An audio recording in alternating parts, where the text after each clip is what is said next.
My fiancée let her friends test me with the dinner bill. I left them all there. I'm 34, a supply chain manager in Portland. My now ex-fiancée, Lana, 31, works in event marketing. We got engaged 3 months ago after dating for 2 years. I proposed with a 2.3-carat lab-grown emerald-cut diamond. Cost me $15,200. I chose lab-grown because I liked the idea of getting better quality for the price without the ethical concerns. Lana loved it, posted it everywhere, and I was genuinely happy she was happy.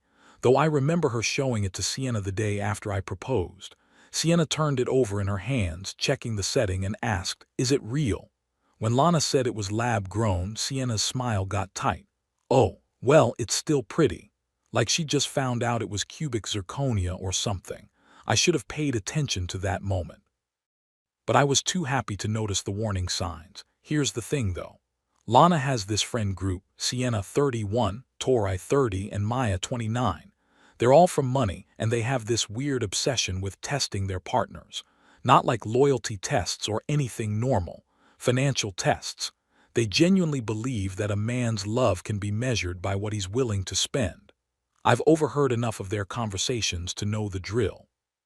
Sienna once made her boyfriend prove his commitment by buying her a $4,000 bag spontaneously. When he hesitated, she broke up with him on the spot. Tori dumped a guy because he suggested splitting a vacation to Europe. She said if he really loved her, he'd want to treat her. Maya judges restaurants by whether her date hesitates when ordering, and she's been known to order the most expensive thing on the menu just to see if the guy flinches. The first time I met them, about 6 months into dating Lana, they spent the entire brunch asking me questions about my salary, my car, my apartment. It felt like a job interview, except the job was boyfriend who's rich enough for their standards. And Lana, I thought she was different. She laughed at their stories but always told me she didn't care about that stuff. She said she loved that I was practical and thoughtful. Last Friday night, they planned a celebration dinner for our engagement at Solstice, this upscale place downtown. Lana told me it would be casual, just drinks and appetizers. I figured maybe $200 total if we all chipped in. I showed up at 7:30. The vibe was off immediately. They'd already ordered 2 bottles of wine, oysters, lobster rolls, cocktails I'd never heard of.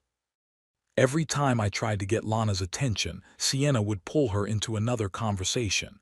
It felt orchestrated. By 9 p.m., I'd had 1 whiskey. They'd had 3 courses and were ordering dessert.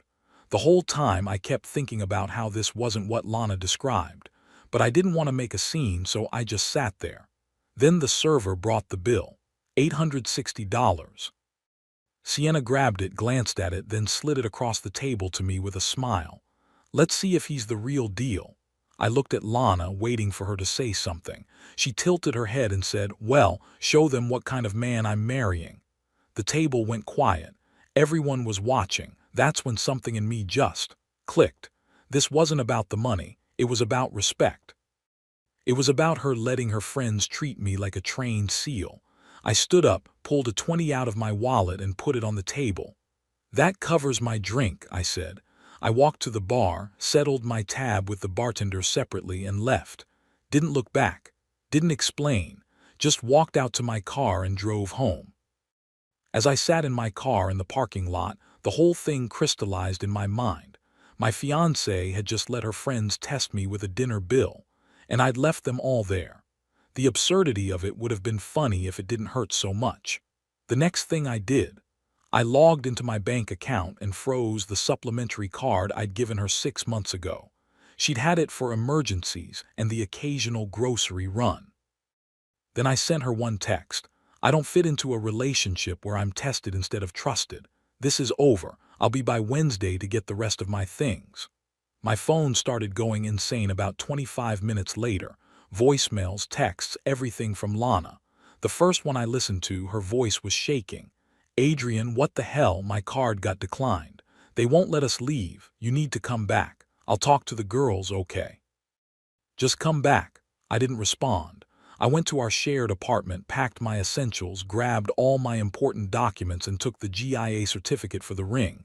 Then I went to my brother Elliot's place. The texts kept coming. By midnight, they'd gone from panic to anger. "How could you embarrass me like this? You're so selfish. We're supposed to be a team."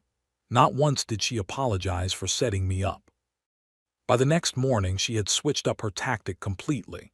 "If you're going to end things like this, fine, but I'm keeping the ring. Consider it payment for the emotional damage you caused." That message was a mistake on her part, because that's not how engagement rings work legally. I called the jewelry insurance company, opened a claim for a missing ring, and CC'd my documentation. Then I contacted a lawyer friend who told me exactly what I suspected.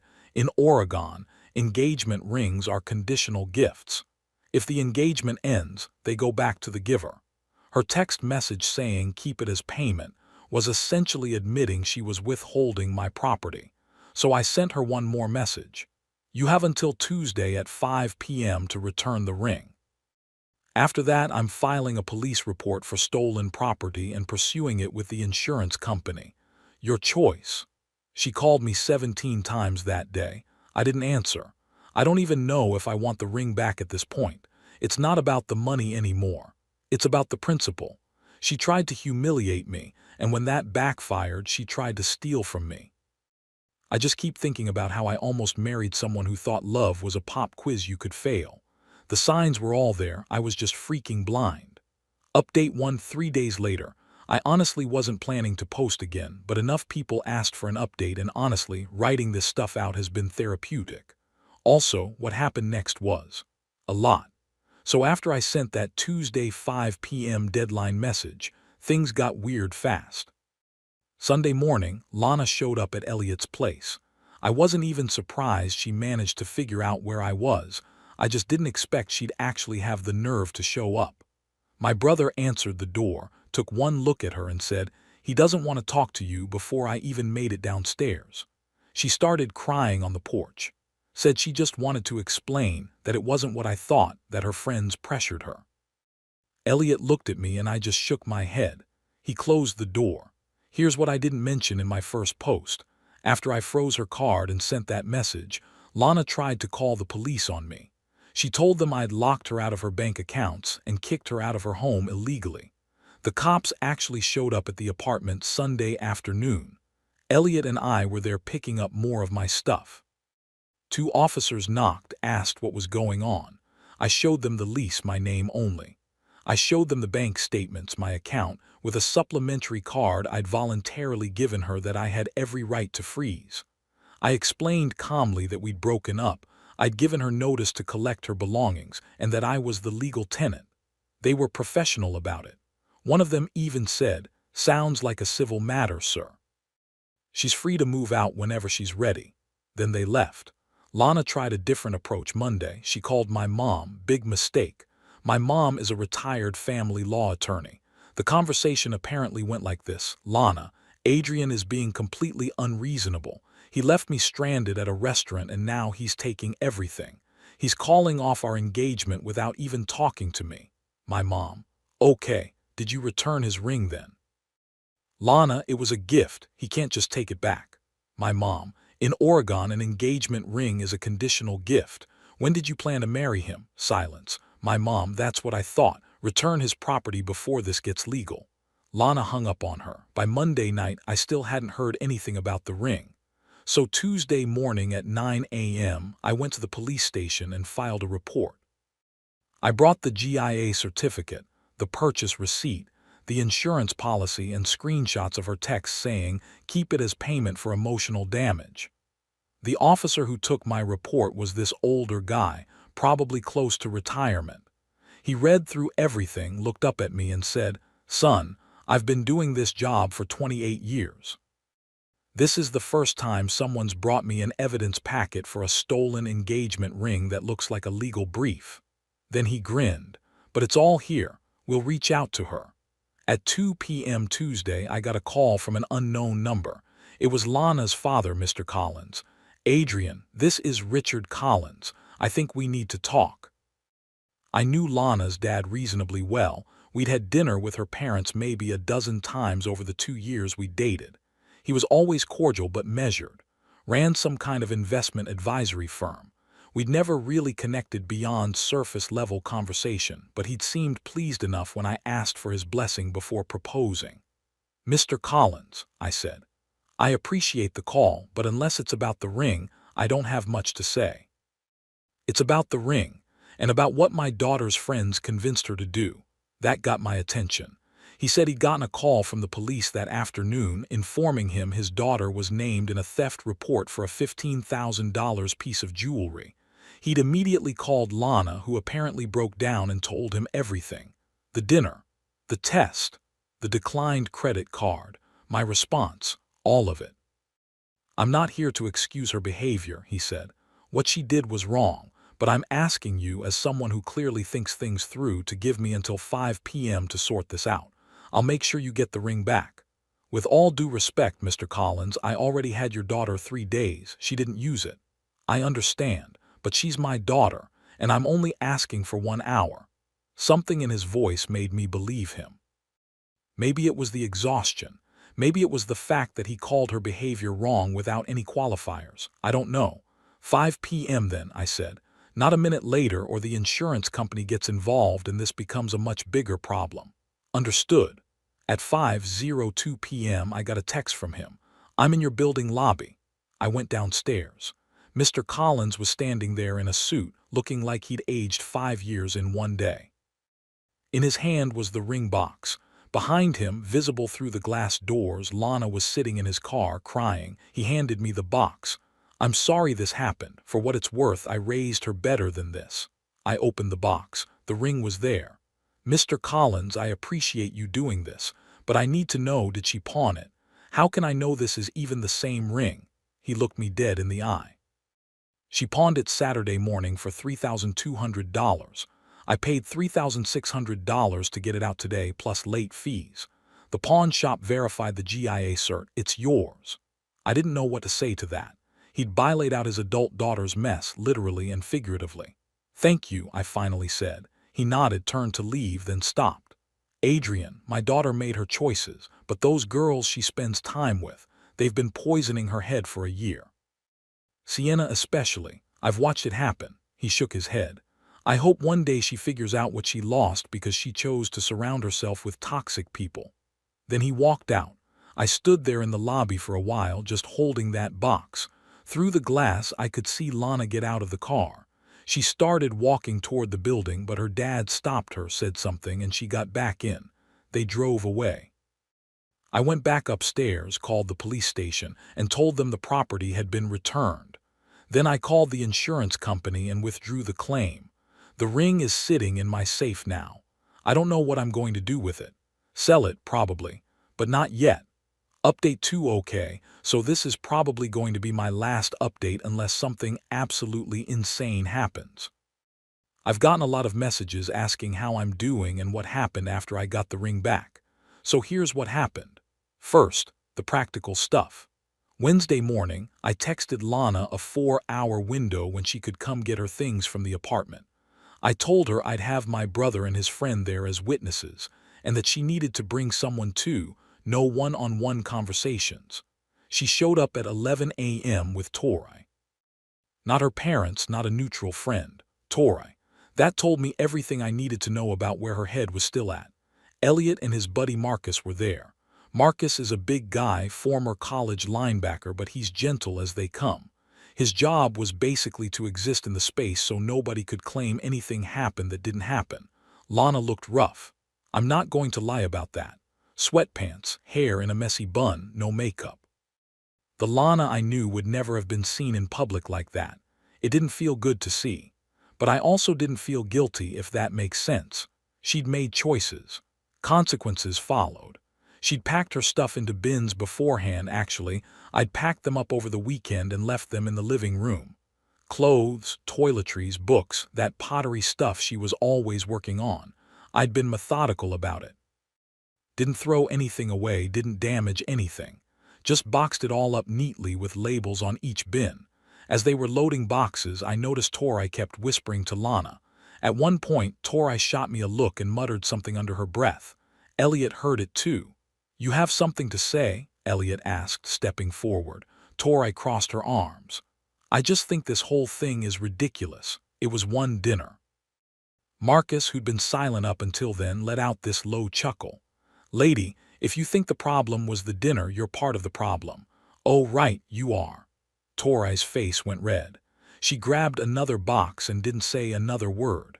Lana didn't say anything, just kept giving me these looks, like she wanted to say something but couldn't figure out what. At one point, she picked up a photo frame, a picture of us from a weekend trip to Cannon Beach last summer. She stared at it for a long moment, then put it face down in a box.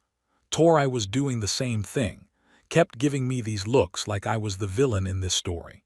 Seriously, what is it with girls and dramatic looks? At one point, she opened her mouth again like she physically could not stop herself from saying something, but Elliot cut her off. "We're here to move boxes, not have conversations." The whole thing took 90 minutes. Lana didn't say a word to me the entire time. When they were loading the last box into her car, she finally turned around and looked at me. Her eyes were red. "I really did love you," she said, so quietly it barely qualified as sound. "I thought about that for a second. Maybe you did, but you loved your friend's approval more." She didn't argue. She got in her car and left. Now for the part people really seem curious about: what happened to everyone else? I found out through a mutual friend, someone who works with Lana but who's always been decent to me, that things have been falling apart in that friend group pretty spectacularly. Sienna, the ringleader, got cut off by her father. Turns out he's some big deal in commercial real estate, and he'd been bankrolling a luxury lifestyle consulting business she was trying to launch. When he found out about the restaurant stunt, and yeah, word got around, he pulled all his funding.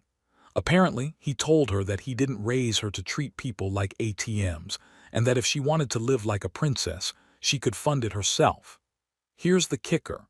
The friend who told me all this said Sienna had already signed a lease on office space and hired 2 employees. When her dad pulled funding, she couldn't make payroll. Had to let them go, break the lease, and move back in with her parents at 31. Her Instagram, which used to be all luxury handbags and champagne brunches, has been radio silent for 2 weeks. Her business folded before it even really started. Torai and Maya have been distancing themselves from Lana, not out of loyalty or principle, just pure self-preservation. The irony is, they were both neck-deep in setting up that so-called relationship test in the first place. Now they're suddenly worried about being associated with someone who's got a reputation for it. In their social circles, that kind of thing apparently doesn't play well, makes them look bad by proximity. The mutual friend told me Lana's been telling people I overreacted, and that it was just supposed to be a joke. That her friends were just trying to see if I was really in it for her. I've been doing okay. Better than okay, actually. I'm staying at Elliot's for another month while I look for a new place, something smaller just for me. I don't want to go back to my old place. Too much memories, and it's too big for one person anyway. I've been hitting the gym more, reconnecting with friends I'd sort of drifted from during the relationship. I took the ring to a jeweler yesterday, got it appraised for resale. He offered me $8,000 for it. I thought about it for maybe 10 seconds and accepted. The jeweler was this older guy, must have been in the business 40 years. As he was writing up the paperwork, he looked at me and said, "Engagement ring." I nodded. He just said, "Better to learn now than later, son." Didn't ask for details. Didn't need to. I asked him what happens to rings like this.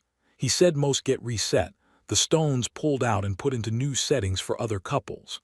"That stone will make someone else happy someday," he said. Walking out of that shop with a check in my pocket felt like closing a door. $8,000 for a lesson about values, boundaries, and who someone really is when their friends are watching. Honestly, that's a bargain. Final update. I wasn't going to post again, but some stuff happened that I think brings everything full circle. First, the practical update. I found a new apartment. 1 bedroom in southeast Portland, right near Hawthorne. Signed the lease last week, moved in this past weekend. Elliot helped me move along with a couple guys from work. We ordered pizza, drank beer, and assembled furniture badly. It was exactly what I needed. The $8,000 from selling the ring went into a down payment fund.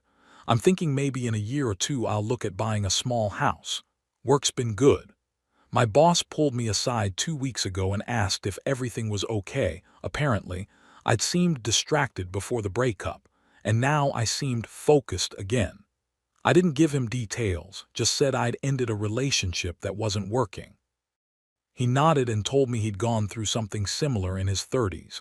Sometimes the trash takes itself out, he said. I've started dating a little. Nothing serious, but it's been nice. Went on a coffee date with a high school teacher I met through a friend. When the barista brought our total, she immediately reached for her wallet. I offered to cover it, but she insisted, so we split it. It felt refreshingly uncomplicated. Now for the part people asked about. 2 weeks ago, I got a message request on Instagram from Maya, one of Lana's friends. I didn't expect it. It was an apology, a real one. She said she'd been doing a lot of thinking about the dinner, about how they treated me, about the whole culture of their friend group. She said she was embarrassed and ashamed. She didn't make excuses, just sincere apology. I didn't respond. Not because I was holding a grudge, but because I genuinely didn't have anything to say to her. Her apology was for her conscience, not for my benefit.